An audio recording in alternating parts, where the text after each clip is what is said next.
उज्जवल model school में teaching के profession में शानदार कैरियर बनाने का सुनहरा मौका। ज्यादा जानकारी के लिए ऐड में दी गई चीजों को ध्यान से पढ़ें और संपर्क करें दिए गए नंबरों पर और आज ही अपनी सीवी को भेजें दिए गए ईमेल एड्रेस पर। आज ही संपर्क करें एक सुनहरे भविष्य के लिए, तो देर किस बात की। फतेहपुर जिले की सांसद और केंद्रीय मंत्री साध्वी निरंजन ज्योति द्वारा प्रियंका गांधी 27 मार्च को ट्रेन से यात्रा करके अयोध्या जा रही हैं। इस सवाल पर फतेहपुर जिले की सांसद और केंद्रीय मंत्री साध्वी निरंजन ज्योति ने कहा कि ट्रेन यात्रा इसलिए कर रही हैं क्योंकि ट्रेन साफ सुथरी हो गई है और गंगा में उन्होंने पिकनिक मनाया है। यह अवसर कब मिला? जब मोदी जी ने गंगा को साफ किया और गंगा जल आचमन करने लायक हुआ, तब ये प्रियंका गांधी ने किया। अब रेल भी मोदी जी साफ सुथरी कर दिए हैं ना, तब प्रियंका निकली हैं। कभी हवाई जहाज और चार्टर्ड प्लेन से उतरने वाले अब अस्तित्व बचाने के लिए उतर रहे हैं। जब भाई नहीं कुछ कर पाए तो बहन आई हैं। उन्होंने कहा कि चौकीदार की सजगता के कारण ही पाकिस्तान के आतंकी गढ़ों को तबाह किया गया है। वहीं उन्होंने प्रियंका गांधी अब पीएम मोदी पर वार न करके अब योगी जी पर वार कर रही हैं। उन्होंने कहा कि 2014 से पहले किसान खेत में ही गन्ने को जला रहा था। प्रियंका गांधी को यह पता नहीं, बनारस में जाकर मछुआरों के बीच जाकर कहते हैं कि हमारी सरकार आएगी तो मछुआरों के लिए अलग से मंत्रालय बनाएंगे, जिसको पीएम ने पहले ही बना दिया है। प्रियंका को इतना भी नॉलेज नहीं है। ये लोग जनता की आंखों में धूल झोंकने का काम कर रहे हैं, लेकिन भारत की जनता समझदार हो चुकी है और इनके बहकावे में नहीं आने वाली। वहीं साध्वी ने राहुल पर वार करते हुए कहा कि राहुल कल ममता के गढ़ में कहकर आए, मोदी जी और ममता जी एक जैसी हैं। अभी तक तो ममता जी बहुत अच्छी लग रही थी, गठबंधन नहीं हुआ तो बेकार हो गई। 2017 में 2 लड़कों की जोड़ी बहुत अच्छी लग रही थी और 2019 में आकर खराब हो गई। देखते जाइए तमाशा लकड़ी का। काउंटिंग के दिन पता चलेगा कि महागठबंधन है या विकास। मोदी का विरोध भ्रष्टाचारी कर रहे हैं क्योंकि अब इनकी कलई खुल रही है और जमानत पर घूम रहे हैं। रोज कोर्ट में हाजिरी लगानी पड़ रही है। भारत में ऐसे बहुत लोग हैं जो पाकिस्तान की भाषा बोल रहे हैं, सेना से सबूत मांग रहे हैं। देश के विरोध में बोलने वालों पर कड़ी कार्रवाई होनी चाहिए, ऐसा साध्वी निरंजन ज्योति ने कहा है। 22 तारीख को प्रियंका गांधी ट्रेन के माध्यम से पहुंची अयोध्या। गंगा यात्रा उन्होंने की, आप ट्रेन के माध्यम से वो अयोध्या जा रही हैं क्योंकि ट्रेन भी साफ सुथरी हो गई है ना। हाँ। जैसे गंगा में उन्होंने पिकनिक मनाया है।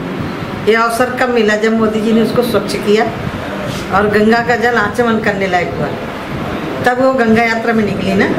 वो गंगा यात्रा में नहीं निकली थी, वो पिकनिक मनाने गई थी। अब रेल भी साफ सुथरी मोदी जी ने कर दिया है।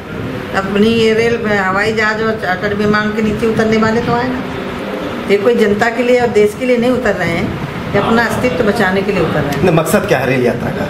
अब ये तो वही बता सकते हैं क्या मकसद है। बस इतना कह सकते हो कि भाई नहीं कर पाए तो बहन आई है, बस इतना है। करना है कि तुमने ये विकास नहीं किया, विरोध करो। तुमने ये काम नहीं किया, विरोध करो। लेकिन जहाँ पूरा देश एकजुट सेना के साथ खड़ा हो, तो सेना से तुम सवाल करो कि तुमने कितने आतंकवादी मारे, कितने घुसपैठी मारे। ये सवाल करना। इस सवाल करने के बजाय तुम्हें ये पूछना चाहिए था कि वो आतंकवादियों को छुपाने का काम कश्मीर के अंदर कौन कर रहा है, ये सवाल करना चाहिए था। सबूत मांग रहे हो, कितने रोज मारे जा रहे हैं आतंकवादी। जो आतंकवादी पूरे भारत के अंदर कहीं बॉम्बे में, कहीं रेलवे स्टेशन में, कहीं कचहरी में, कहीं मंदिर में, यूपीए की गवर्नमेंट में रोज हो रहे थे आतंकवादी हमले। आज आतंकवादी घाटी में ही मारे जा रहे हैं। क्या इसलिए मोदी जी का विरोध आप करोगे? आप गठबंधन करोगे, तुम अपने अस्तित्व बचाने के लिए गठबंधन करोगे, लेकिन जनता आज भी मोदी जी के साथ है।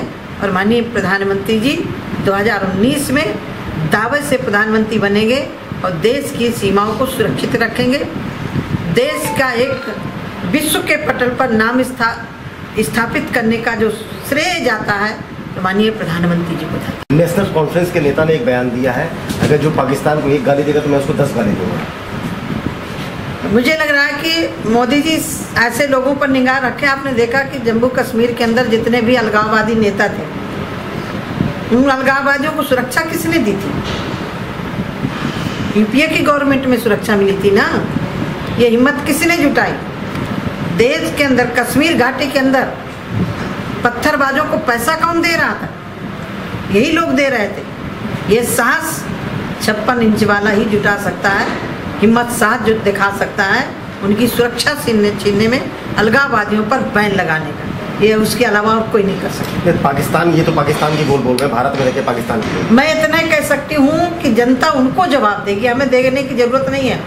भारत में बहुत ऐसे लोग हैं जो पाकिस्तान की भाषा बोल रहे हैं, सेना का सबूत मांग रहे हैं। जिस सेना के बल पर अपने घरों में चैन की नींद सोते हो और सेना से सबूत मांग रहे हो, मैं इतना कह सकती हूँ जिनका ना तो संविधान पर विश्वास है, ना न्यायालय पर विश्वास है, ना अपने देश की सेना पर विश्वास है।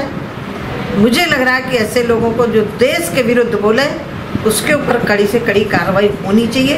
22 तारीख को प्रियंका गांधी ट्रेन के माध्यम से पहुंची अयोध्या, गंगा यात्रा उन्होंने की। अब ट्रेन के माध्यम से वो अयोध्या जा रही हैं, क्योंकि ट्रेन भी साफ सुथरी हो गई है ना। हाँ। जैसे गंगा में उन्होंने पिकनिक मनाया है, ये अवसर कब मिला जब मोदी जी ने उसको स्वच्छ किया और गंगा का जल आचमन करने लायक हुआ, तब वो गंगा यात्रा में निकली ना। वो गंगा यात्रा में नहीं निकली थी, वो पिकनिक मनाने गई थी। अब रेल भी साफ सुथरी मोदी जी ने कर दिया है। अपनी ये रेल हवाई जहाज और चार्टर्ड विमान के नीचे उतरने वाले तो आए ना। ये कोई जनता के लिए और देश के लिए नहीं उतर रहे हैं, ये अपना अस्तित्व बचाने के लिए उतर रहे हैं। मकसद क्या है रेल यात्रा का?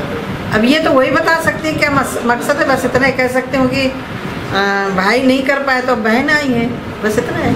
मैडम, प्रियंका ने स्ट्रेटजी चेंज की। अब तक वो मोदी पर वार कर रहे थे, लेकिन कल से जब वहाँ गए सहारनपुर में इनकी सीएम की रैली हुई तो गन्ना किसानों को लेकर इन पे वार करना शुरू कर दिया। मुझे लग रहा है गन्ना किसानों को कर्जदार बनाने का कौन है? हमारी सरकार ने तो माफ किया है। 2014 के पहले किसानों की क्या हालत थी? गन्ना किसानों की, किसान खेत में ही जला रहा था, गन्ना माफ नहीं किया था या उनका भुगतान नहीं हुआ था।